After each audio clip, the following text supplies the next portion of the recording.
2024 का चुनाव नजदीक है, अनकरीब करा दिया जाएगा, लेकिन चुनाव से पहले हिंदू बनाम मुसलमान, हल्द्वानी से लेकर उत्तर प्रदेश के अंदर सियासत गर्म है मुसलमान को लेकर। मौलाना मुफ्ती सलमान अजहरी की गिरफ्तारी होती है, उसके बाद हल्द्वानी में भी यही कुछ देखने को मिल रहा है। इस पर ज्यादा बात करने के लिए सैयद उजमा परवीन हमारे साथ हैं। सबसे पहले तो मौलाना मुफ्ती सलमान अजहरी के ऊपर बात कर लेते हैं। इसको, इनकी गिरफ्तारी को लेकर क्या सोच रही हैं? देखिए, जो मौलाना साहब की गिरफ्तारी वो सरासर एक साजिश है और ये जानबूझकर साजिश रची गई है हमारे उलमाओं के खिलाफ, हमारे मौलानाओं के खिलाफ, मुसलमानों के खिलाफ एक प्रोपेगेंडा रचा जा रहा है और जानबूझकर मुसलमानों को प्रताड़ित किया जा रहा है। ये किसी एक उसकी लड़ाई नहीं है। हम हमेशा सेकुलरिज्म की बात करते हैं, हम हमेशा हिंदू मुस्लिम की एकता की बात करते हैं, तो क्या सारी जिम्मेदारी सिर्फ मुसलमानों पर है एकता दिखाने की, सब सेकुलरिज्म दिखाने की? हमारे तमाम भारतवासियों की है ना। तो मुसलमानों को सिर्फ एक निशाना बनाया जा रहा है। 2024 का मुद्दा इनके पास है नहीं, इनके पास रोजगार है नहीं, शिक्षा है नहीं, चिकित्सा है नहीं, तो ये किस पर चुनाव जीतेंगे? बताया जा रहा है मौलाना मुफ्ती सलमान अजहरी साहब जो है वो जहर उगल रहे थे। अच्छा, और जो उनके टी राजा और न जाने कौन कौन से, वो जो सुरेश चौहान के भौंकता रहता ना, वो जो कुत्ते की तरह, वो उससे पूछिए ना वो क्या भौंकता है। और मैं आपको दिखाती हूँ अभी आपके चैनल पे ही, आपके चैनल के माध्यम से मैं दिखाती हूँ, मेरे पास प्रूफ है। ये सबूत लेकर चलती हैं? हाँ बिल्कुल सबूत लेकर चलती हूँ मैं। ये देखिए, ये मोहतरमा क्या बता रही, सुनिए जरा, सुनिए। हिंदू से ही सामान खरीदो, हिंदू से ही नौकरी दो। और भैया यहाँ तुम, यहाँ इधर आओ बेटा, इधर यहाँ तुम्हारा धर्म क्या है? हम तुमसे पूछे, अगर तुम मुसलमान होगे तो ही मैं तुमसे लूंगी। अगर मैं तुम्हारा धर्म पूछती हूँ, मुसलमान कभी तुम्हारा धर्म पूछता है कि तुम हिंदू हो कि मुसलमान? तुम्हारा सामान लेने से मतलब है ना। तो ये जनता के, ये गरीबों के पेट पर लात मारने का काम किया जा रहा है। हिंदू से सामान खरीदो, तो हिंदू मुसलमान अगर ये लोग करने लगे तो फिर रोजगार आप दे नहीं पा रहे, तो गरीब जो ठेले वाले हैं, मजदूर हैं, सब्जी वाले हैं, तो उनसे सामान कौन लेगा? फिर लोग पहले मजहब पूछेंगे तब सामान लेंगे। तो इस तरह का माहौल देना चाह रहे हैं देश को मोदी जी। मोदी जी, ये आपकी जो झूठी मूठी राजनीति है ना, ये जो आपकी जो झूठी धांधली वाली राजनीति है, इसको बंद कीजिए, ये बंद होनी चाहिए। भी चैनलों पे चल रहा है मौलाना मुफ्ती सलमान अजहरी जो है वो पाकिस्तान बनाना चाहते भारत। अच्छा, मौलाना साहब ने अगर एक कविता में बोल दिया और वो भी इनको नहीं बोला, जिसको बोला उसको लग रहा है तो शायद उसको बोला, लेकिन उनको नहीं बोला। लेकिन रोज रात दिन जो मुसलमानों को गाली देते हैं, मुल्ले काटे जाएंगे ये कहते हैं, माँ बहन की गालियां देते हैं मुसलमानों को, शरीयत को बुरा कहते हैं, कुरान को बुरा कहते हैं, हमारे नबी की शान में गुस्ताखी करते हैं, वो कौन लोग हैं? वो कौन लोग हैं बताइए आप? वो कहां से आते हैं? वो क्या इनके पेट किए हुए गुंडे हैं? क्या वो भगवा गुंडे हैं जिसको इन्होंने पैसे देकर बुलाया है और हमें गाली देने के लिए?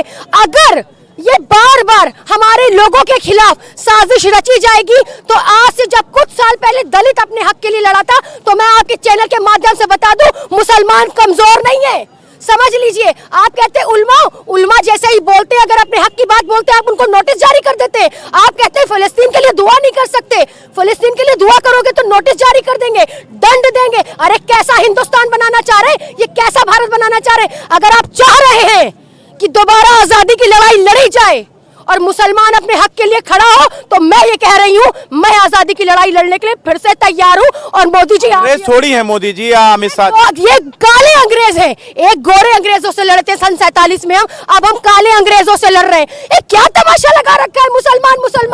मुसलमानों को परेशान कर दिया है, मुसलमानों को खून के आंसू रुलाना चाह रहे, मुद्दे से भटकाना चाह रहे। अच्छा, अगर मुसलमानों के घर गिरते हैं, मुसलमानों की दुकानें गिरती हैं, तो कितने हिंदुओं को रोजगार देंगे मोदी जी? इसका जवाब है आपके पास? कितने हिंदुओं को रोजगार मिलेगा? अगर एक मुसलमान का घर गिरता है तो कितने हिंदुओं को रोजगार मिलना चाहिए? इसका जवाब मोदी जी दीजिए। और हमारे मुख्यमंत्री जी जो भगवा पहनकर बैठते हैं और कहते हैं राम राज, उत्तराखंड हल्द्वानी में किस तरह से औरतों को मारा जा रहा है, पीटा जा रहा है, उनको उनकी अस्मतें उछाली जा रही है। राम राज मर्यादा पुरुषोत्तम आपको पता ही नहीं है। औरतों की इज्जत होती है, नारी का सम्मान होता है। अरे जिस नारी के पेट से जन्म लेते हो उसको मारते हो, शर्म नहीं आती? ये नारी सुरक्षा दे रहे हो, ये औरतों की इज्जत कर रहे हो। अरे तुम प्रधानमंत्री भी अगर बने हो, पैदा हुए तो एक औरत के पेट से पैदा हुए हो। सुरेश चौहान के जो है वो कहते हैं कि ये जो मौलाना है, जो मुसलमान है, वो जहरीला शब्द इस्तेमाल करते हैं इस देश के हिंदुओं के लिए, लोगों के लिए। सुरेश चौहान के एक आतंकवादी है। मैं आपके चैनल के माध्यम से खुला कह रही हूं, इस आतंकवादी को गिरफ्तार होना चाहिए। एटीएस की टीम इसको कब उठाएगी? अगर सुरेश चौहान के का घर का पता नहीं पता है तो मैं एटीएस को उसके घर का पता देना चाहती हूं। और रही बात, मुसलमान अगर बोले तो हेट स्पीच, और अगर वो गाली दे चैनल पर बैठकर सुरेश चौहान के, तो वो क्या होता है? वो हेट स्पीच होती है या क्या होता है? अरे कोई जवाब देगा? हिंदुस्तान में अगर सच में कानून है, सच में अगर हमारा कानून है तो कानून फैसला करे इंसाफ के तौर पर। इंसाफ चाहिए, न्याय चाहिए हमें। हम मुसलमान लड़ रहे हैं आज न्याय। देखिए हल्द्वानी में जो हो रहा है, बताया जा रहा अवैध है, नजूल की जमीन है, वहां पर मदरसा और मस्जिद बनाकर मुसलमान बैठ गया है। उसको जाहिर सी बात है अगर सरकार की जमीन है तो उसको खाली करवाया जाएगा। अरे ये लोग संविधान मानते ही नहीं है। 91 एक्ट पढ़िए आप, सन 91 का एक्ट पढ़िए। सन 47 से जो भी मंदिर थी, मस्जिद थी, गुरुद्वारा था, चर्च था, वो नहीं ढाया जाएगा, वो डेमोलिश नहीं किया जाएगा। ये संविधान का पन्ना नहीं पढ़ा है क्या? या संविधान का वो पन्ना फाड़ के फेंक दिया है? कह दीजिए कि आप राजशाही चलाना चाह रहे, कह दीजिए कि आपने लोकतंत्र को मार दिया है, कह दीजिए कि आप संविधान नहीं मानते, तो हम भी कह देंगे हम भी आजादी की लड़ाई लड़ने के लिए और अपने संविधान को बचाने के लिए और अपने भारत को बचाने के लिए एक आजादी की लड़ाई फिर लड़ेंगे। मौलाना मुफ्ती सलमान अजहरी का गिरफ्तारी के बाद में उनके तार मालूम है कहां कहां जोड़ा जा रहा है, पाकिस्तान पता नहीं कहां कहां। ये शुरुआत से रहा गया है। हम तो यही कहते हैं कि क्या बात है जो हस्ती मिटती नहीं हमारी, क्या बात है जो हस्ती मिटती नहीं हमारी। सदियों रहा है दुश्मन दौरे जमा हमारा। अरे इस्लाम के दुश्मन तो सभी रहे हैं, लेकिन इस्लाम झुका नहीं है। इस्लाम सच की तालीम देता है, इंसानियत की तालीम देता है। इस्लाम वो नहीं है सुरेश चौहान के मोदी जी और थोड़ी दूर पे बैठे हुए योगी जी। आज मेरी गर्दन पे तलवार भी रख देना और मेरे सीने में गोली भी दाग देना तो ला इलाहा इल्लल्लाह की मैं ला इलाहा इल्लल्लाह से पीछे नहीं हट सकती।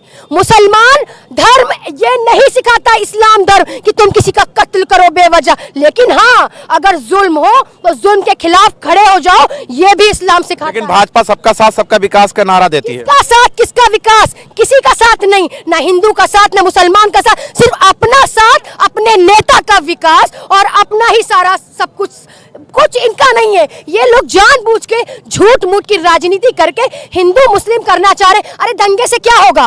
दंगे से किसका नुकसान होगा? गरीब ठेले वाले का। दंगे से किसका नुकसान होगा? वो दुकान वालों का। गरीब से किसका नुकसान होगा? सब्जी वालों का। गरीब से उसका दंगे से किसका नुकसान होगा? रिक्शा चलाने वालों का। दंगे से सिर्फ और सिर्फ नुकसान होगा तो गरीब का। उसमें हिंदू मुस्लिम नहीं मिलेगा, हिंदू मुस्लिम सब बढ़ जाएगा। दंगा होगा तो गरीब का नुकसान होगा, उसमें ना कोई हिंदू होगा। हल्द्वानी में बता रहे पत्थर चला रहे थे, वहां की औरतें और मुसलमान जो है पत्थर चला रहे। शुरू से हमारे ऊपर इल्जाम लगते आए हैं। इल्जामों से नहीं, साबित करिए, आरोप मत लगाइए, साबित करिए। अदालत में चैलेंज करेंगे, हम सुप्रीम कोर्ट जाते हैं, हम हाई कोर्ट जाते हैं, हम हमेशा चैलेंज करते हैं और हम हर बात को चैलेंज करेंगे। ये क्या समझते हैं बैठे हुए लोग? ये 2 दिन की आई हुई सत्ता इनकी, ये अपने आप को राजा समझ रहे हैं। हम इनके गुलाम हैं, हम इनके गुलाम नहीं।